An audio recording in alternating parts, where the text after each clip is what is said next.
En tant qu'enseignante, j'explicite mes attentes par rapport au niveau d'utilisation de l'intelligence artificielle dans le cadre des tâches évaluatives offertes à mes personnes étudiantes. Mais si je doute de l'authenticité du travail remis, quelles sont mes options?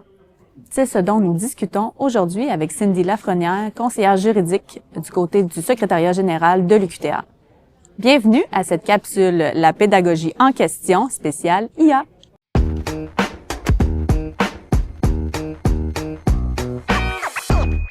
Alors, merci Cindy d'avoir accepté notre invitation. Ça me fait plaisir. Je commencerai avec ma première question. En fait, à l'université, en contexte d'enseignement universitaire, quand on parle de délits, on parle de quoi?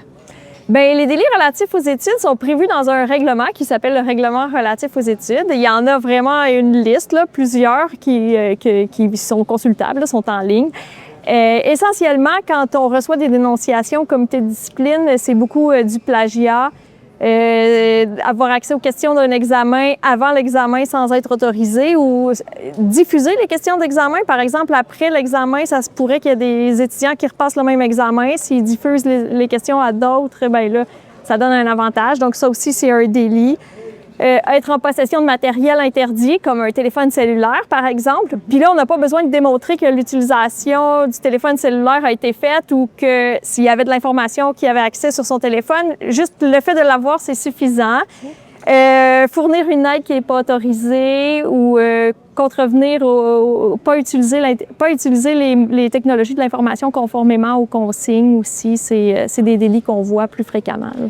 Puis, à partir du moment où on observe un délit, là, puis que l'enseignant décide de le déclarer, comment ça fonctionne, ce processus-là? Bien, c'est super intéressant que tu dises que l'enseignant décide de le déclarer parce que c'est pas une décision de l'enseignant. Dans le fond, l'enseignant est obligé de déclarer un délit qu'il constate pour que ça soit inscrit dans le dossier de l'étudiant, puis qu'il y ait des traces, puis qu'on soit en mesure d'intervenir. Puis une conséquence, mettons, de ne pas déclarer ce délit-là, c'est que, mettons, l'enseignant décide de mettre 0 à l'étudiant, bien là, l'étudiant va pouvoir se retourner, aller au comité de révision de notes, puis le comité de révision de notes va faire son travail, puis comme il n'y aura pas eu de dénonciation, il risque de ne pas avoir 0 en bout de ligne parce que le comité de révision de notes n'est pas là pour mettre une sanction. Okay. Fait que, dans le fond, l'enseignant va aller sur le site Internet du secrétariat général. Il y a un formulaire de dénonciation des délits. Il remplit le formulaire, il met ses documents au soutien de sa dénonciation dedans. Puis là, nous, on reçoit le formulaire, on l'envoie au directeur de département qui, lui, va convoquer l'étudiant avec l'enseignant à une rencontre. Ils vont pouvoir discuter, voir ce qui est arrivé, puis s'entendre sur une sanction. Éventuellement, s'ils ne s'entendent pas sur une sanction à ce niveau-là, le dossier va être transmis au comité de discipline. Puis là, le comité de discipline est composé de 3 enseignants, 3 étudiants et du secrétaire général. Ils siègent en banc de 5 généralement. Là, et ils ne peuvent pas aller plus haut que 5 parce que ça devient intimidant un petit peu. L'étudiant puis l'enseignant puis le directeur de département sont convoqués. Puis s'il y a d'autres témoins, peuvent être convoqués aussi. Et puis là, ils viennent expliquer la situation et leur point de vue au comité de discipline qui, eux, vont rendre une décision qui est transmise par la suite. Puis toutes les décisions qui sont prises dans le cadre du processus sont finales et sans appel. Donc, c'est ça qui s'applique. C'est inscrit au dossier de l'étudiant dans une section qui est confidentielle, mais ça permet de retracer si jamais il y a une récidive, puis on peut à ce moment-là donner une sanction qui est plus sévère. OK.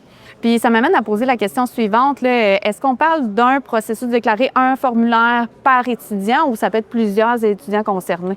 Quand il y a plusieurs étudiants concernés, malheureusement, il faut mettre ça dans un seul formulaire par étudiant parce qu'il y a une question de protection des renseignements personnels pour chacun des étudiants. Souvent, les formulaires vont leur être transmis pour qu'ils puissent consulter ce qui leur est reproché puis être en mesure de se défendre s'ils ont une défense là, ou savoir de quoi ils vont parler pendant la rencontre.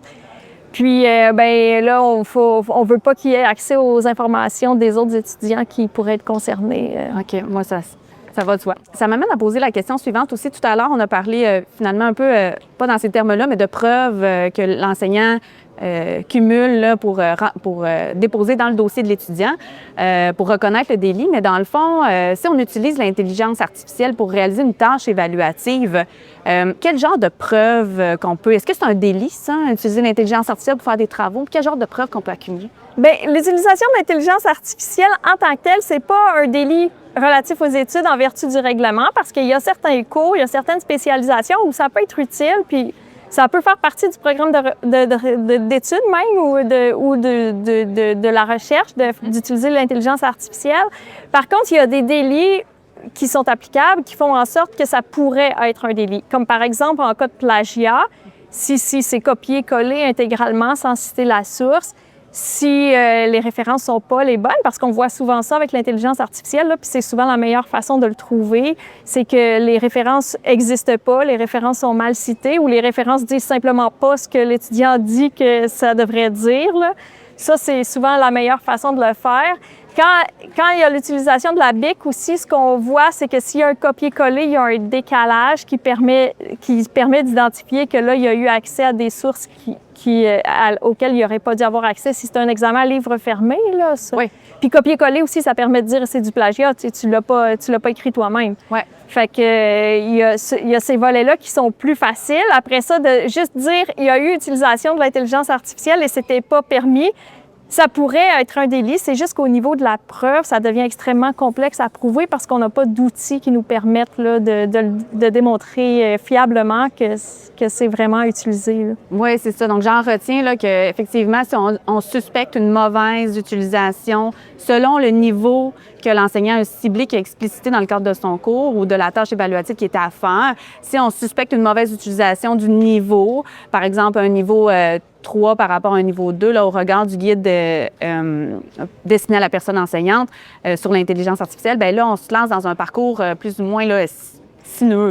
Oui, c'est plus complexe. Là. Ça va être difficile de démontrer qu'il y a eu une utilisation de niveau 3 plutôt que de niveau 2. Parce qu'il n'y a pas de moyens. Il n'y a pas de moyens. Fait qu'à part... à l'heure actuelle. Non, c'est ça. Peut-être éventuellement qu'il y en aura, mais pour l'instant, c'est ça. Mais je garde en tête que dans mes bonnes pratiques enseignantes, je devrais du moins expliciter mes attentes par rapport à mes étudiants. Puis si jamais je suspecte une mauvaise utilisation du niveau d'intelligence artificielle par mes étudiants, mais je pourrais peut-être aller à la rencontre de mes étudiants puis les convoquer pour discuter avec eux puis vérifier, j'imagine, l'authenticité de la tâche remise. Oui, effectivement. Puis, tu sais, dans un premier temps, il y a une sensibilisation qui peut être faite aussi, qui est une bonne pratique puis une bonne idée, là, je pense. Mais, puis, éventuellement, bien, après ça, si on veut faire une dénonciation, il faut être en mesure de démontrer que ça n'a pas été utilisé conformément. Fait que les références, le copier-coller, souvent, c'est ce qui nous montre... Ce qui nous donne des bonnes pistes. Oui, là. exact. Exact. OK, bien, merci beaucoup, Cindy. Merci d'avoir répondu à toutes nos questions. Bien, ça m'a fait plaisir. Bonne journée!